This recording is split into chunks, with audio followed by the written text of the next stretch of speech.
They are artists, entertainers, remarkably skilled athletes with a ferocious will to win. A lot of dreams can come true this year, and we're going to be working really hard to make that happen. They are coaches, driven to push their athletes to unimaginable heights. Now they head to Sochi to compete on sport's biggest stage for its most cherished prize. One team, one goal, one dream. Olympic hopes, gold dreams. Good evening. Welcome to Olympic Hopes, Gold Dreams. We have been your warm-up act for opening ceremonies for every NBC televised Olympics since Atlanta. I'm Jack Dolson. Tonight, we're going to introduce you to all the Olympic athletes with Michigan connections. But first, we have to start with the host city, Sochi. Russia has spent an estimated $51 billion to hold these games. Before Russia was awarded the 2014 Winter Olympics, there was one ski lift near Sochi. My, how things have changed. The mountain is unbelievable here. It's the sickest mountain I've ever rode in my life. Since getting the games, 7 resorts have been built. Rosa Couture is the crown jewel.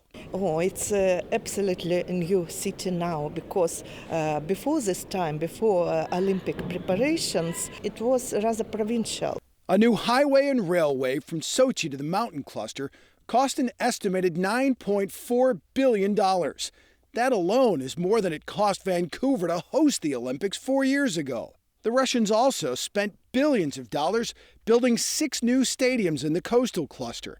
Along the banks of the Black Sea, flanked by windswept palm trees, sit the venues for opening and closing ceremonies: hockey, figure skating, curling, and speed skating. The venues are getting rave reviews from athletes and coaches, especially the ones that were here for a test event last March. Only because everything was quite a bit of despair, you know. It was quite a bit of construction, roaming dogs, and it was a mess, but everything is put together well. It's estimated the total cost of hosting the Sochi Games is north of $51 billion, prompting senior International Olympic Committee member Gianfranco Casper to say that a third of that cost disappeared because of corruption. A growing cost for every country that hosts an Olympics is security. With so much of the world's attention focused on the Olympics, the Games have become a prime threat for terrorists. As Marley Ginter reports, Russia is on high alert. From a makeshift rink in his family's backyard to a 9-year NHL career and then an award-winning coach, now Dan Bylsma is coaching the U.S. Olympic hockey team. But the Grand Haven native doesn't deny his trip to Sochi has been overshadowed by recent terror attacks. I would be lying to say I hadn't taken notice at some of the events that have happened in different parts of Russia the past month or so. The security threat to the Winter Games is very real, considering twice in the past 7 months, Chechen terrorists have issued statements targeting the Olympics. This after 2 suicide bombings in the country in December. U.S. Rep. Mike Rogers says he's very concerned. I do believe that the Russian government needs to be more cooperative with the United States when it comes to the security of the Games. His office also sent us this statement. I know American officials are doing everything they can to protect those attending the Olympic Games from Michigan and around the globe. Should Americans be concerned? I think we should be concerned, but anytime there's an event like this, we should be concerned because it's the venue for modern terrorism. GVSU professor Jonathan White is also an expert on religious terrorism. One, there's a nationalistic revolt going on there, the resistance in Tsarist Russia. There is also ethnic tension and religious tension, and there is a small element that want to blend this into the so-called jihad, which is the wrong use of the term. This great area where the venues are going to be at, and I'm confident of the security and the secureness of the games and the events, and so my family's going over there with that confidence. Not letting threats of terrorism dampen his dream. Mark Grimet learned to luge at Muskegon's Winter Sports Park, and he went on to become the most decorated luger in American history. He was a 5-time Olympian, winning a bronze in Nagano and a silver in Salt Lake alongside doubles partner Brian Martin. In all, he won a total of 65 medals in international competition, and his 11 World Cup victories are tops among all American losers. Well, after the Vancouver Games, Mark decided to hang up the sled, but he's still very much involved in the sport. He is the coach of the U.S. national team. The difference between the two is very significant. My role is a lot different now. I'm doing a lot more logistics. I'm worrying about making sure the athletes can get to the track on time, making sure we get our runs. Which one's more stressful? I'd say it's a different kind of stress. Each one's a different kind of stress, but this one's a little more stressful because you want to make sure you do your job right because other people are relying on you. When I was an athlete, if I made a mistake, then it was on me. Mark is one of 4 coaches from West Michigan who will be leading teams in the Sochi Games. Matt Corman is another, a speed skating coach who's following in his brother's footsteps. Just days before the games begin, and the Corman brothers enjoy a moment in Sochi Olympic Park. Yeah, it's great. I was on the ice for long track 4 years ago, and now he gets a shot at it, and yeah, it's great to see. I'm happy for him. And I've only been a spectator in the 2002 games, so to be here and play an active role is pretty darn exciting for me. Matt has been part of the U.S. program since 2002.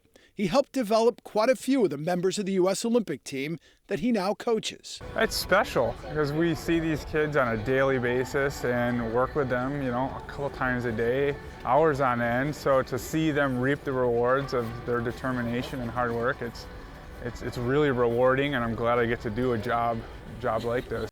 While it's nice for Mike to see his brother at work, he didn't really make the trip to Sochi to see him coach.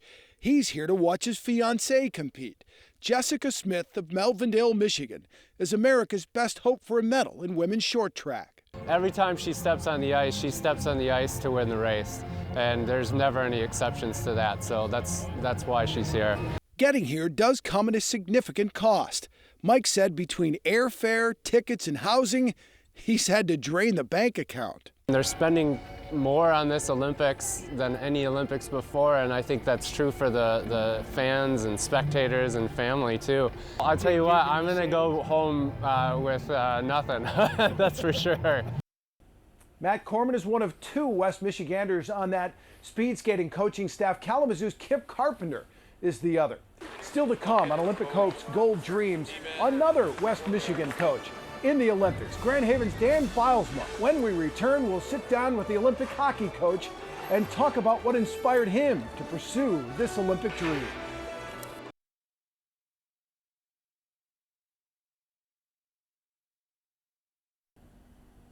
Take a look at the Olympic rings and the Wood TV8 logo on the ice at Rosa Parks Circle all throughout the Olympics, which you can watch here on Wood TV8.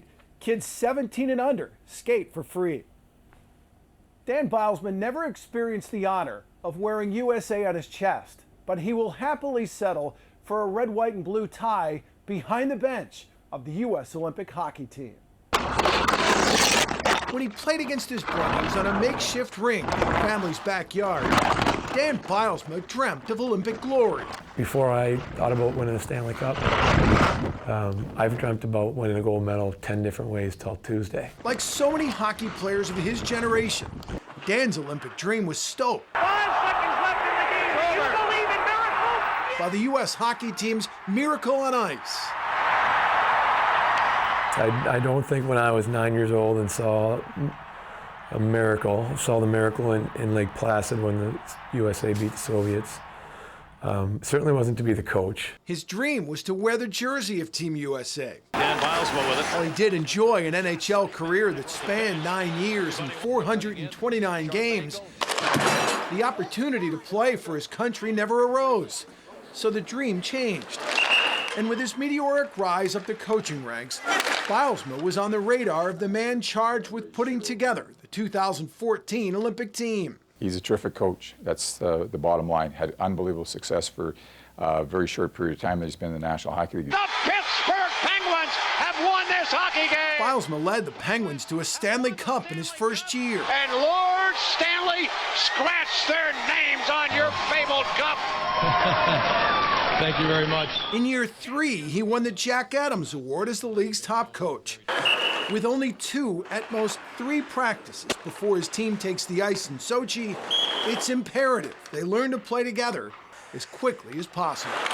You got to be organized, you got to be prepared, you got to be efficient, and you've got to be able to be, bang on as to what you want the players to do, and I see that in Dan. A lot of guys who don't play together. He provides a lot of energy. Even at times where you think you're tired, he's kind of doing crazy stuff in the locker room, getting guys going. The pressure to win will be intense. The U.S. lost the gold medal game in Vancouver, and they think they're better. So Bylsma will look for ways to create chemistry, because if they find it, he believes success will follow, and dreams will be realized. But that's what we are going to have to do. We are going to have to come together as a team, and the best players will not win the tournament. The best team will. Bylsma will see some familiar faces on the ice if and when the U.S. takes on Canada. Line mates Sidney Crosby and Chris Kunitz will both suit up for Canada. It wasn't all that long ago. Kunitz was sporting a Ferris State sweater. He finished up at Ferris in 2003 and went undrafted, and on 2 occasions was released. But he never gave up and has gone on to have a solid NHL career, winning Stanley Cups in Anaheim and Pittsburgh. The Sochi Games will be his first Olympics, and Kunitz says he would not be where he is today without the help of the people who've never stopped believing in him. Obviously, there's a lot of points. There was quite a few people that helped me along the way to, maybe get past some of the hurdles that come your way. Trying to officially, figure out what your goal is and how you're supposed to play when you go to the rink every day. He's maybe unheralded, maybe fallen under the radar at different times, but I know this. Everybody wants to play with Chris Kunitz on his line. There'll be no shortage of Red Wings you can follow in the 2014 Sochi Games. 10 players and head coach Mike Babcock will head to Russia and represent 5 different countries. As Larry Figursky reports, 3 of them just helped the Griffins win the Calder Cup.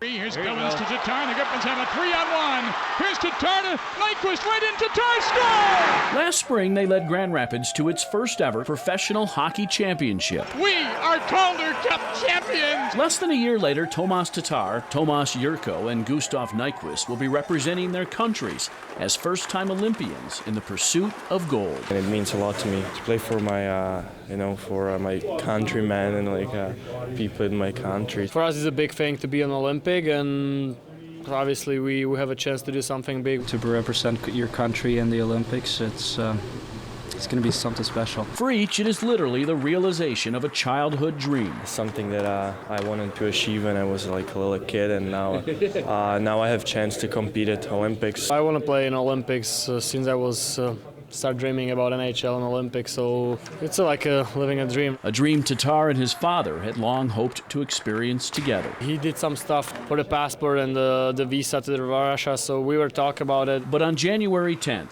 shortly after Tomas was named to the team and just a month before the games, Jan Tatar died after a long illness. Well, I'll try to play it for him and make him proud and hopefully do the best to make him happy up there. And the kid who's had a sensational rookie season in Detroit will do so with the help of his Griffins, Wings, and now Slovakian teammates. It's always fun to be around Tats. He's just a funny guy, and I think we're both excited about this. While Slovakia is an underdog, Sweden is a favorite. Nyquist just added to the Swedish roster on Monday as a replacement for injured teammate Johan Franzen after scoring 8 goals in the previous 7 games. Yeah, I guess it was a good timing. The smile tells it all. 3 teammates from Grand Rapids to Detroit happy to be heading to Sochi together. Just 3 of 12 former Griffins now pursuing their gold dreams. Jack? The Red Wings do have 1 player on the American roster, goalie Jimmy Howard. Howard looked like a lock to make the team before the season started, but he got off to a terrible start and has struggled with injuries. So when he was introduced as a member of the U.S. Olympic hockey team during the Winter Classic in Detroit, it made for one of the most memorable days of his career. Here's a look at all the Red Wings who will be in Sochi. Mike Babcock, head coach of Team Canada, led them to the gold 4 years ago. Pavel Datsyuk will be a captain for the Russian team. Slovakia, you just saw those players in Larry's story. Sweden has the most Red Wings. Henrik Zetterberg, Daniel Alfredsson, Gustav Nyquist, Jonathan Eriksson, Nicholas Kronwall, and goalie Jonas Gustafsson.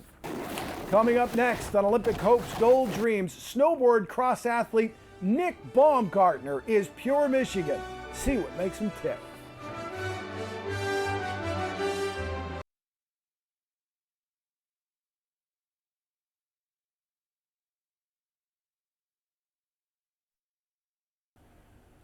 Welcome back to Olympic Hopes, Gold Dreams. What a thrill for the pride of the UP, Nick Baumgartner. He's been selected to compete in his second Olympic Games, and he will not just be representing the United States here in Sochi. If the people that put together the Pure Michigan campaign want a new spokesman, Nick's their man. Some people wake up each day, go to work, and sit behind a desk. Not Nick Baumgartner. Not when there are fish to be caught and a dog that needs exercise. And she needs to go running. So it's not, I mean, it's very often we're out running 10 miles. At the end of them, she gets a little fed up with me. What is that? But she keeps coming back for more. Just like Nick keeps coming back to Michigan. I want some soup too. Chicken dumpling. Homemade. I think anyone from Michigan understands why I stay in Michigan. I love it. It's where I come from. While most of his competitors live in the mountains out west, Nick Baumgartner chooses not to stray too far from home. Yeah, dude! Iron River is where his heart is.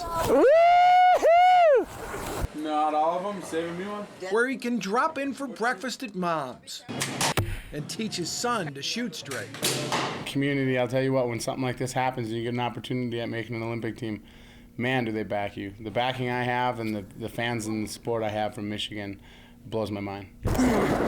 He's given Yoopers plenty to cheer about. He's one of the top snowboard cross athletes in the United States. He made the Olympic team 4 years ago, and he's won gold and silver in the X Games. Not bad for a football player. And I went to Northern Michigan to play football, and I took a semester off to kind of gather my thoughts and see where I was going to head in life. And I competed in snowboarding because at this point I'd competed my whole life at everything, and now I had nothing to compete at. And I was like, well, you're good at snowboarding, why don't you give that a try? His success was instantaneous. He won the first 3 heats of his first competition. Nick believes that football background plays in his favor. To be good at this, you definitely have to be crazy and have no fear and no cares about your safety. It's the perfect fit for a guy who lives for the outdoors, craves competition, and loves a thrill. As for life after snowboarding, Nick does plan to sit on his butt, but it won't be behind a desk. As I'm getting older, I mean, my body, I feel really healthy. I have no injuries, but I mean, anything can happen. And with the sport I'm doing, unfortunately, it's not if, it's usually when. And I figure I won't be able to use my knees forever, but I can sit on my butt and steer a car around the track for quite a long time. Nick is one of 3 Olympic snowboarders who learned to ski in Michigan. Another is Danny Davis, whose Olympic dream was shattered before Vancouver when he crashed an all-terrain vehicle and suffered a serious back injury. Well, he's on a roll heading into the Sochi Games. Davis won a gold medal in the X Games in Aspen just a couple of weeks ago. The other Michigan snowboarder is Carly Piper Shore, a 19-year-old who graduated from Milford High School in 2012. Shore is part of the first ever Olympic slopestyle snowboard competition, and believe me, she's pretty excited about it.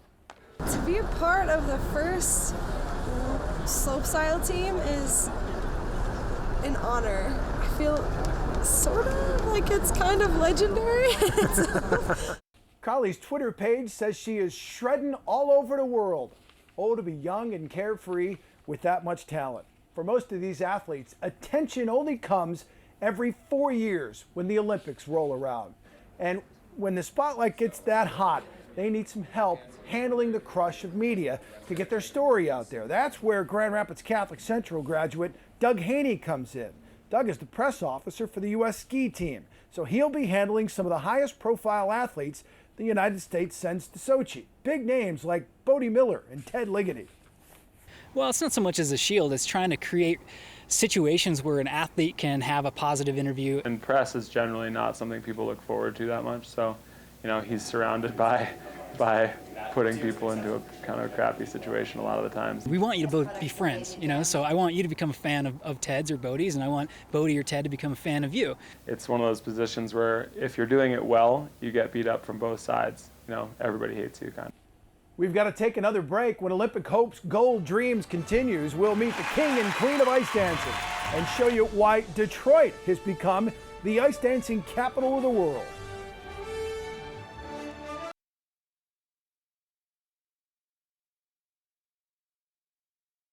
Welcome back to Olympic Hopes Gold Dreams. With Russia's rich history in figure skating, this promises to be one of the hottest tickets in Sochi. But Merrill Davis and Charlie White plan on crashing this party. Casey Jones has the story. They're the hottest show on ice. Once just young kids from Michigan growing up skating together.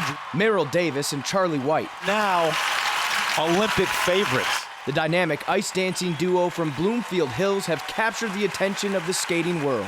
We've been on the ice since we were about 5 years old, and I think that we just have an extreme comfort level on the ice, and I think we're very secure in our abilities, and so we can really let ourselves go. An inseparable pair that have accomplished historic feats in ice dancing from their young days of training in Canton, Michigan to the world's biggest stage.